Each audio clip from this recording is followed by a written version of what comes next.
Welcome to the Saturday Sports Report. I'm Ari Wagner. Let's start things off with the Pistons, who are rolling despite a slew of injuries, keeping key players off the hardwood. The Pistons will be gunning for their 5th straight win tonight against the Golden State Warriors. Forward Charlie Villanueva is very confident regardless of the team's shorthanded roster. Last night at the Joe Louis Arena, the Red Wings finally lit up the lamp for the first time in 5 periods. Wings playing a little duck hunt early in the 3rd. Thomas Holmstrom in the right place at the right time. Ville Leino tees up the power play goal. That cuts the lead to 1. Midway through the 3rd now, Brett Lebda finds Todd Bertuzzi. He uses J.S. Jaguar's leg to put it home. That ties the game at 2. To overtime, they will go. Wings on the power play. Brad Stewart sends it to Bertuzzi, and Jaguar goes down while Bertuzzi goes top shelf, slipping it past the shoulder. The Red Wings win it in overtime 3-2. Detroit heads to Nashville tonight at 8 to play the Predators. Baltimore native and Lions head coach Jim Schwartz is calling Sunday's game a business trip. Schwartz was born and raised in Baltimore, so with the Lions matched up against his hometown Ravens this weekend, you know the ticket requests will be plentiful. But Schwartz says his friends and family better be wearing Lions gear and not cheering for the home team, or else. Well, if they want to be considered family and friends, yeah. I have a rule. I don't get tickets for you if you're rooting for the other team. Down in Florence, Alabama, Grand Valley State met Northwest Missouri State in the NCAA Division II National Championship. Second drive of the second quarter for the Bearcats. Laren Council takes the handoff and finds room to run. 17 yards later, Northwest Missouri State pounces all over the scoreboard early, 21-0. Third quarter, Grand Valley State trying to rally. Brad Ichek in the shotgun. On 3rd and 12, he fires downfield to a teammate. Ryan Bass grabs a 33-yard touchdown, and that cuts the lead to 10. Early in the 4th quarter, 4th down, Bearcats going for it. Blake Bowles with a 26-yard pass to Jake Soy for the touchdown, and the Bearcats beat the Lakers 30-23. Baseball news. Former Tiger reliever Brandon Lyon has finalized a 3-year, $15 million contract to pitch for the Astros next season.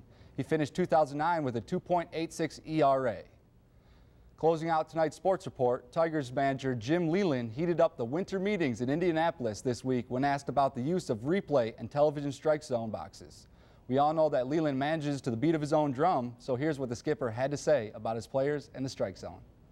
If one of my hitters comes back and says, that was that far outside, I tell him, you're totally full of and if it was that far outside, you should have hit it. Now, if it was that far outside, I'll give it. But if it was that far outside, you should have hit it. Live outside Comerica Park in Detroit, where the Detroit Tigers are making many roster moves this year at the winter meetings. For example, starting second baseman Placido Polanco, starting center fielder Curtis Granderson, relief pitcher Brandon Lyon, and all-star starting pitcher Edwin Jackson, all on their way out. We'll have plenty more for you inside sports at 6. The Detroit Lions got clobbered yesterday 48-3 in Baltimore by the Ravens. Head coach Jim Schwartz will be entertaining the media today. We'll have that interview for you inside sports at 6. That's it for tonight's edition of the Sports Report. Join me tomorrow night at the same time, same place. For all that is Michigan sports, I'm Ari Wagner. The 14th annual Turkey Bowl kicked off today at Larson Middle School in Troy.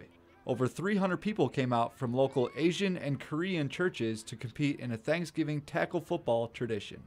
7 different churches from the surrounding Troy area organized 7 men's teams and combined to organize 3 girls' teams to compete for the 2009 Turkey Bowl championship. The teams really get excited for just playing the game, hitting each other and tackling, getting some stress out. They anticipate it since like beginning of the summer.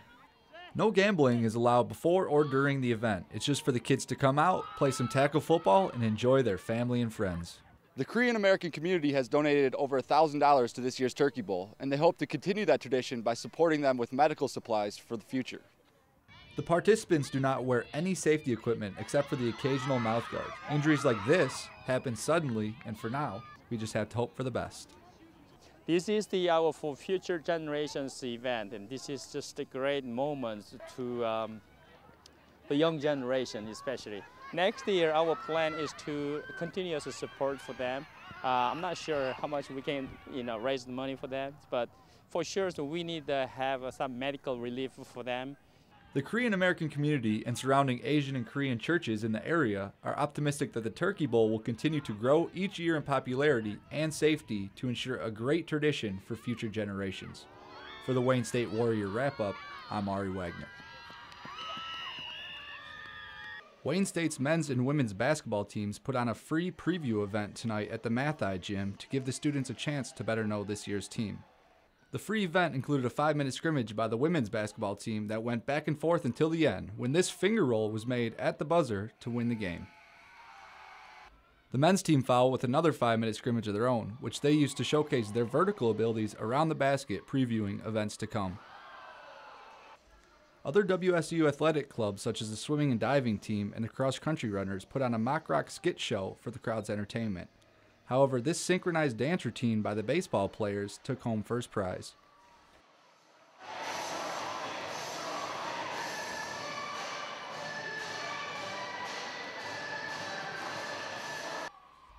The competition really heated up when a one-on-one three-point contest between a member of the men's team squared off against a member of the women's team to see who was the best from beyond the arc. However, the main event of the evening was when the highly anticipated high-flying slam dunk exhibition took flight, where members of the men's basketball team put on this aerial assault. When asked who won the event, slam dunk competitor Ike Udanu responded with, "I did. I'm the best athlete on the team." Udanu and the rest of the basketball program at Wayne State thought the event was an overall success. People a chance to meet the team, whatnot. It was a pretty good event. Next year, hope they come with it again. It's pretty good. The women's team begin their season at the Breslin Center in East Lansing against the Spartans, where the men's team heads down the road to face the University of Michigan Wolverines in Ann Arbor. For the Wayne State Warrior Wrap-Up, I'm Ari Wagner.